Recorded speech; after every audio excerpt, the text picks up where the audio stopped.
यह कहानी एक वफादार नौकर गोपाल की है जो अपने मालिक के प्रति निस्वार्थ भक्ति रखता है।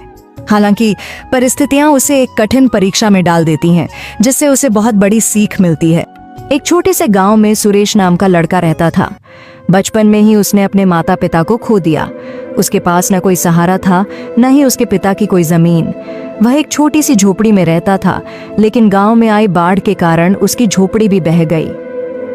गांव के जमींदार धर्मदास बहुत दयालु व्यक्ति थे। उन्होंने सुरेश पर दया कर उसे अपने यहाँ काम पर रख लिया और रहने के लिए एक झोपड़ी दे दी। समय बीतता गया और सुरेश बड़ा हो गया। अब वह पूरी लगन से जमींदार के यहाँ काम करता था और जमींदार भी उस पर बहुत भरोसा करने लगे थे।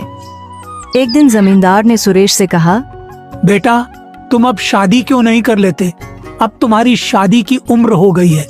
तुम्हारी पत्नी आएगी तो तुम्हारे कई कामों में हाथ बौंटाएगी। मैं चाहता हूँ कि मेरे जीते जी तुम्हारी शादी हो जाती। क्या जाने कब भगवान का बुलावा आ जाए। सुरेश बोला, मालिक, ऐसा क्यों कह रहे हो? मेरे लिए आप ही सब कुछ हैं। आप जैसा उचित समझे मैं वही करूँगा। जमींदार बोले, मेरी नजर में तुम्हारे लिए एक बहुत अच्छी लड़की है। शादी के खर्च की चिंता मत करना, वह मेरी जिम्मेदारी होगी। सुरेश झिझकते हुए बोला, जो भी आपका निर्णय होगा वह मेरे भले के लिए ही होगा। आप मेरे पिता समान हैं। धर्मदास का बेटा विक्रम यह सब सुन लेता है और गुस्से में अपने पिता के पास आता है। पिताजी, ये आप क्या कर रहे हैं? सुरेश हमारा नौकर है और आप उसकी शादी का खर्च क्यों उठा रहे हैं?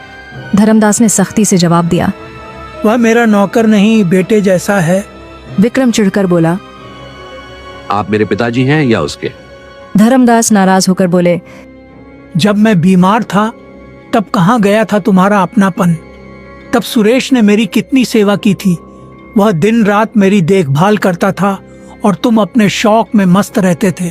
तुम मुझे मत सिखाओ कि कौन अपना है और कौन पराया। विक्रम और भी गुस्से में आ गया। उसने सोचा कि उसे सुरेश को रास्ते से हटाना होगा। विक्रम नशे और जुए की लत में डूबा हुआ था। एक दिन उसने अपने पिता से 10,000 रुपए मांगे, लेकिन जब जमींदार ने उसे पैसे देने से इनकार कर दिया तो वह भड़क उठा। विक्रम ने सोचा, अब मैं देखता हूँ कि मुझे पैसे कैसे नहीं मिलते। वह चोरी की योजना बनाने लगा। अगले दिन जमींदार की तिजोरी से 20,000 रुपए गायब हो गए। पूरे घर में हड़कंप मच गया। विक्रम मौके का फायदा उठाकर बोला, पिताजी, चोर और कौन हो सकता है? सुरेश ही होगा। सुरेश हैरान रह गया।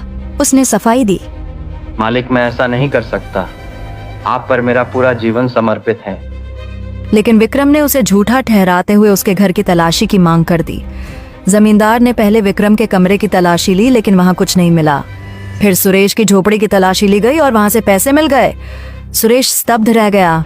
यह कैसे हो सकता है? यह किसी की साजिश है। जमींदार का भरोसा टूट गया। विक्रम बोला, देख लिया पिताजी, अब पता चला कि कौन सच्चा है और कौन झूठा। धर्मदास को बहुत बड़ा झटका लगा। उन्होंने सुरेश की तरफ देखा, लेकिन कुछ नहीं बोले। सुरेश रोते हुए बोला, मालिक, मैं निर्दोष हूँ। मैं आपके लिए जान दे सकता हूँ, पर चोरी नहीं कर सकता। धर्मदास ने गहरी सांस ली और कहा, मुझे अब कुछ नहीं कहना, तुम यहाँ से चले जाओ। सुरेश वहां से दुखी होकर चला गया। लेकिन गांव के एक बुजुर्ग ने यह सब देख लिया था। उन्होंने जमींदार को बताया कि उन्होंने आधी रात को विक्रम को चुपके से पैसे छुपाते देखा था। धर्मदास को जब यह सच पता चला तो उन्हें बहुत पछतावा हुआ। उन्होंने तुरंत सुरेश को बुलाया और गले से लगा लिया। बेटा, मुझसे बहुत बड़ी गलती हो गई। मैं तुम पर भरोसा नहीं कर सका। विक्रम ही असली चोर है। सुरेश की आंखों में आंसू थे, लेकिन उसने जमींदार से कहा, मालिक, आपको दोषी महसूस करने की जरूरत नहीं। आपके लिए तो मैं जान भी दे सकता हूँ। धर्मदास ने विक्रम को घर से निकाल दिया और उसे अपनी गलती सुधारने का आदेश दिया।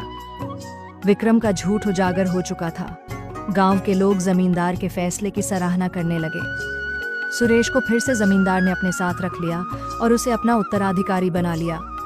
इंसान की असली पहचान उसके कर्मों से होती है, न कि उसकी संपत्ति से।